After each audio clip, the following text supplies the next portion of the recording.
సరే, ఇప్పుడు ఒక ప్రాక్టికల్ ఒక అమ్మాయి లైఫ్ కట్టే కొట్టే తెచ్చేలాగా చెప్తాను, మీకు దాని సొల్యూషన్ చెప్పండి. అలా అయితే అమ్మాయి విలేజ్ నుంచి మామూలు నార్మల్ బ్రాహ్మణ్ ఫ్యామిలీ నుంచి వచ్చి హైదరాబాదు పెళ్లి చేసుకుని హైదరాబాద్ వచ్చింది. అమ్మాయికి 2 పిల్లలు, వైఫ్ అండ్ హస్బెండ్స్కి 2 పిల్లలు.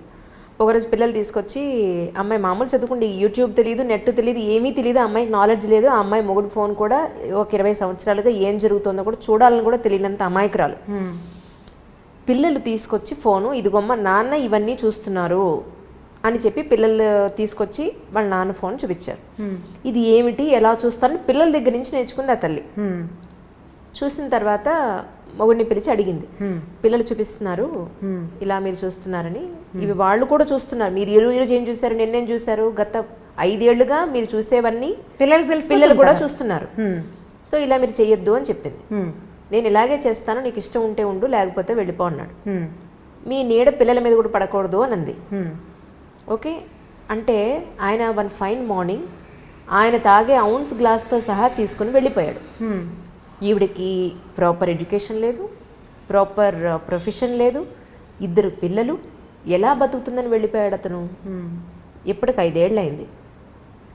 అసలు అతనికి బాధ్యత ఉందంటారా? ఎక్కడుంది బాధ్యత? లేదు కదా. మరి ఇప్పుడు అడగడమే తప్పంటున్నారు. ఫోన్ అక్కడ చూడలేదు అమ్మాయి. మరి పిల్లలు చూసి ఇప్పుడు ఎవరికి తప్పు, ఎవరి జీవితం ఇప్పుడు మట్టిలో కలిసిపోతుంది అక్కడ. ఇది పాయింట్.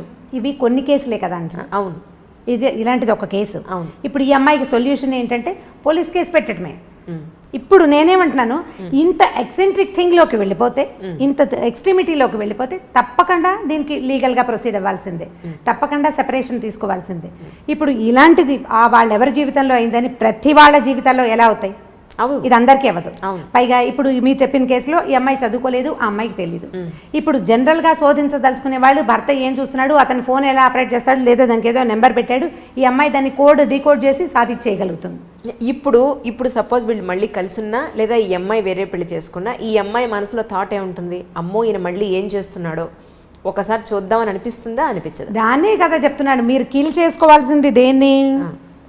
ఇప్పుడు వస్తువు పనిచేస్తుందో లేదో చూసి మనం షాప్లో టెస్ట్ చేసుకున్నట్టుగా మనుషుల్ని టెస్ట్ చేయకూడదు.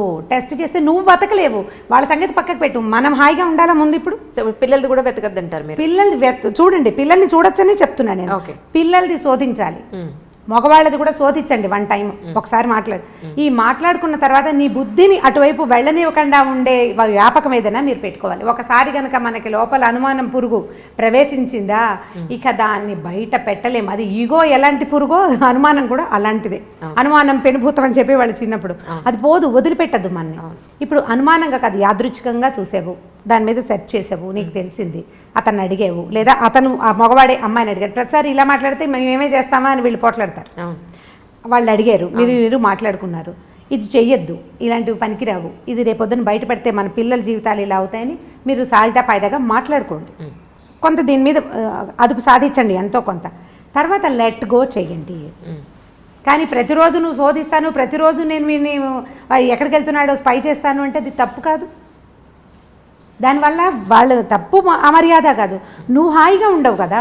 అవును, నువ్వు హాయిగా ఉండ, ప్రశాంతత ఏది జీవితానికి? ఇక ప్రశాంతత లేదు, నువ్వు తింటున్నా పడుకుంటున్నా ఎక్కడికైనా వెళ్ళినా ఏం కొంప మునిగిపోతుందో, ఇక నీ జీవితానికి స్థిమితమే లేనప్పుడు ఇంకా కలిసి ఉండటానికి ఏమీ అర్థం లేదు. ఇప్పుడు మగవాళ్ళ సంగతి చూద్దాం.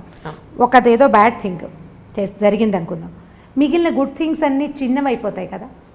అవును కదా, మనం ఏం చేయొచ్చు, ఈ గుడ్ థింగ్స్ని కొంచెం పెద్దవిగా ఆలోచిస్తే ఈ బ్యాడ్ థింగ్ చిన్నదిగా తోస్తుంది మనకి. సో అల్టిమేట్గా అడ్జస్ట్ అవ్వండి అని చెప్తున్నారు. ఖచ్చితంగా అడ్జస్ట్ అవ్వాల్సింది. ఏమిటి సమస్య తీవ్రంగా ఉంటే వదిలేయండి. ప్రతిసారి ఇదే చెప్తాను నేను, మీరు ఎన్ని ప్రశ్నలు అడిగినా నేను ఇదే చెప్తాను. సమస్య తీవ్రమైతే, నువ్వు తప్పించుకోలేని స్థితి వస్తే ఖచ్చితంగా తెంపేయటమే, ఏదైనా సరే, ఎవరితోటైనా, అటు పెద్దవాళ్ళతో కానీ, పిన్నవాళ్ళతో కానీ, పార్ట్నర్తో కానీ చిన్నపాటి సమస్యల్ని భూతద్దంలో నుంచి చూసి దాన్ని బాగా పెద్దది మీరే ఆలోచనల్లో చేసుకుని తెంపుడికి వెళ్ళొద్దు. జాగ్రత్త పడండి. పోనీ నీ జీవితం, నీతో పాటు పిల్లలు ఉన్నారనుకోండి, పిల్లలుంటే మరి వీళ్ళని సరిగ్గా తీసుకెళ్ళాలా? వీళ్ళకు కూడా జీవితం మీద అనుమానం కలుగుతుంది కదమ్మా. మీరు అది ఆలోచిస్తున్నారా అసలు? ఇప్పుడు నాకు అనుమానం కలిగింది అనుకుందాం, ఎవరో ఒక స్త్రీకి భర్త మీద అనుమానం కలిగింది, మగవాళ్ళు ఇంతే ఇంతే ఇంతే ఇంతే, మగవాళ్ళు ఇలాగే చేస్తారని నమ్మితే మోసం చేస్తారు. ఓకే, ఈ పిల్లవాడు మగపిల్లాడు ఉంటే వాడేమనిపిస్తుంది, మగవాడు మోసం చేయొచ్చు అనే భావన మగపిల్లాడికి. ఆడపిల్లలకి మగవాళ్ళు ఎప్పుడు ఇలాగే చేస్తారు కాబట్టి మగ పెదవులు నేను నమ్మకూడదని ఆడపిల్లలకి. మనం ఇద్దరిని చెడగొట్టామా, దీనివల్ల ఇంకో ఇద్దరు చెడిపోతారు రేపొద్దున. ఎంతమందిని చెడగొట్టినట్టు? ప్రగిగా జీవితానుభవాలు ఎవరివి వాళ్ళవే కానీ రెండో వాళ్ళవిగా ఉండవు. మన జీవితానుభవాన్ని మనం చూసి ఆడపడుచులతోటో అత్తగారితోటో భర్తలతోటో ఇబ్బంది పడి జీవితం ఇలాగే ఉంటుందని పిల్లలకి ప్రబోధిస్తాం.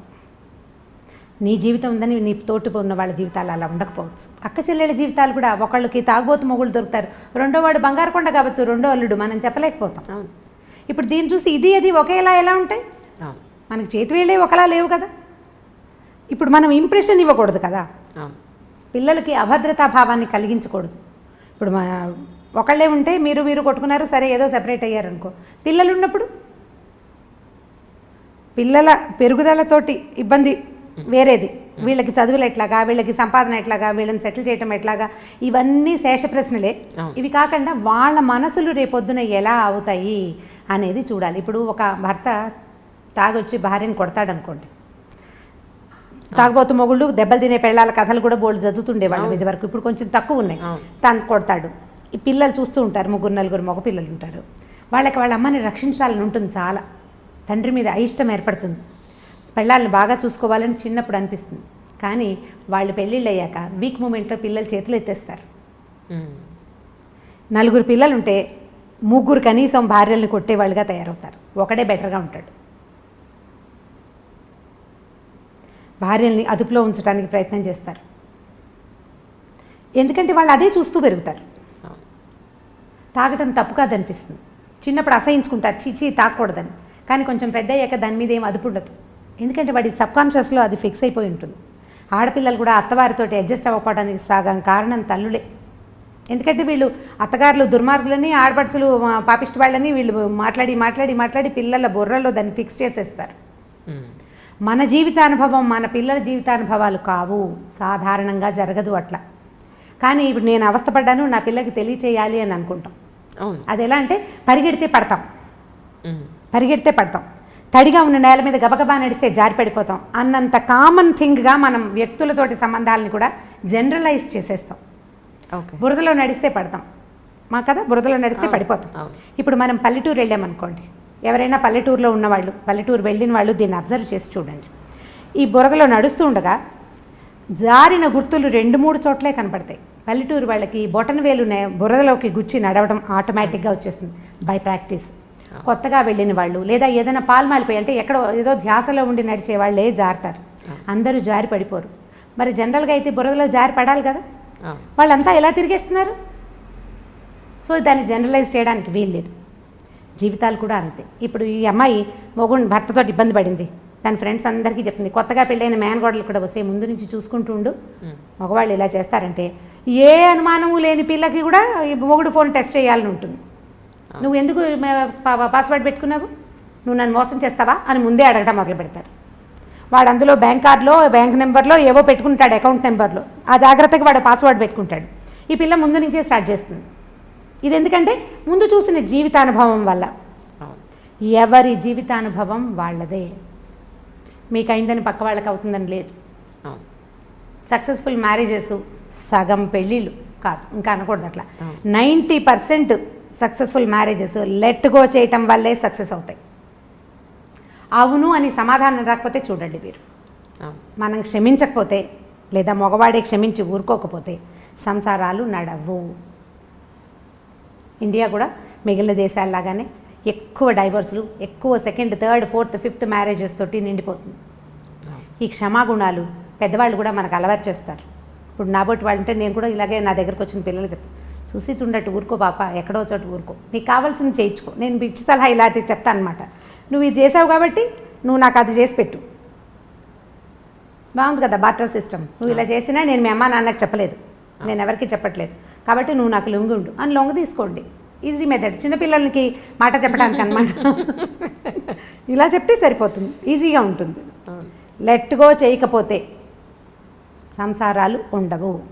ఏదో ఒక దశలో ప్రతి వాళ్ళు ఒకళ్ళనొకళ్ళు క్షమించేసుకునే ముందుకు తీసుకుపోతూ ఉంటారు. దానికి మన ఆర్థిక పరిస్థితులు, మన పిల్లలు, మన తాలూకు ఉద్యోగాలు, మనకి ఏ సపోర్టు ఏ పక్కన లేకపోవటాలు, వాటి వల్ల కూడా కొంత మన కుటుంబ పరిస్థితులు మన పెద్దవాళ్ళు, మన కజిన్స్ అందరూ ఏమనుకుంటారు, నలుగురు నానా విధాలుగా చెప్పుకుంటారు. కాబట్టి క్షమించో మాట్లాడుకోకుండాను ఎలాగోలాగా కొంతమంది భార్యాభర్తలు సంవత్సరాల తరబడి మాట్లాడుకుని వాళ్ళు బోల్డ్ మంది తెలుసు నాకు. ఇంట్లో ఉంటారని మామూలుగా నడిచిపోతుంటాయి, వాళ్ళిద్దరు మాట్లాడుకోరు. ఏదో సందర్భంలో కోపాలు వచ్చినాయి, మళ్ళీ మా అమ్మ నాన్న మాట్లాడుకోరు అని చెప్పే వాళ్ళు కూడా పిల్లలు కూడా కనిపిస్తారు. వీళ్ళిద్దరు గోడలతోటి మాట్లాడుకుని పని నడిపేస్తూ ఉంటారు. అయితే సంసారం రోడ్డు మీద పడలేదు, పిల్లలు చక్కగా ఎదిగారు, పెళ్ళిళ్ళు చేసుకున్నారు, అల్లుళ్ళు వచ్చారు, మనవలు పుట్టేశారు, వాళ్ళకి బాగానే ఉన్నారు.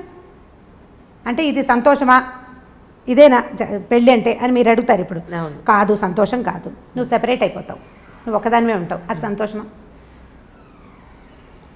మీ పిల్లలు సజావుగా పెరగరు, అప్పుడు అది సొసైటీలో మీకేం సరైన గుర్తింపు ఉండదు. అది అవన్నీ సంతోషాన్ని ఇస్తాయి.